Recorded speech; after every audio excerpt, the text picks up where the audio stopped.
Guys ഞങ്ങൾ ആദ്യൻ്റെ വീട്ടിൽ പോവാണ്. ആച്ചില്ല വണ്ടി വേഗട്ടോ വണ്ടി വന്നിക്കണ്ട എൻ്റെ ഉപ്പ നല്ല ഇഷ്ടമുണ്ട് നല്ല ഇഷ്ടമുണ്ട് അപ്പൊ നല്ല ഇഷ്ടണ്ടാച്ച് ഞങ്ങള് താത്താൻ്റെ വീട്ടിക്ക് എത്താനായി. ആൻറ്റിൻ്റെ വീട്ടിലെത്തി ആൻറ്റിൻ്റെ വീട്ടിലെത്തി അവിടെ ആരാക്കും ആൻറ്റിയും പിന്നെ മോനോസും ഇവിടെ ഹരിവട്ടനുണ്ടായിരുന്നു.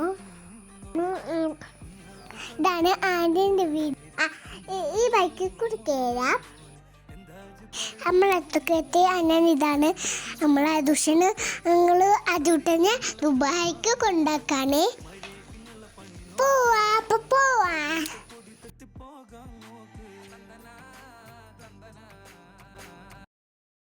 അങ്ങനെ ഞങ്ങൾ എയർപോർട്ടിലേക്ക് എത്തി. അങ്ങനെ അതുട്ടൻ ദുബായിക്ക് പോയി.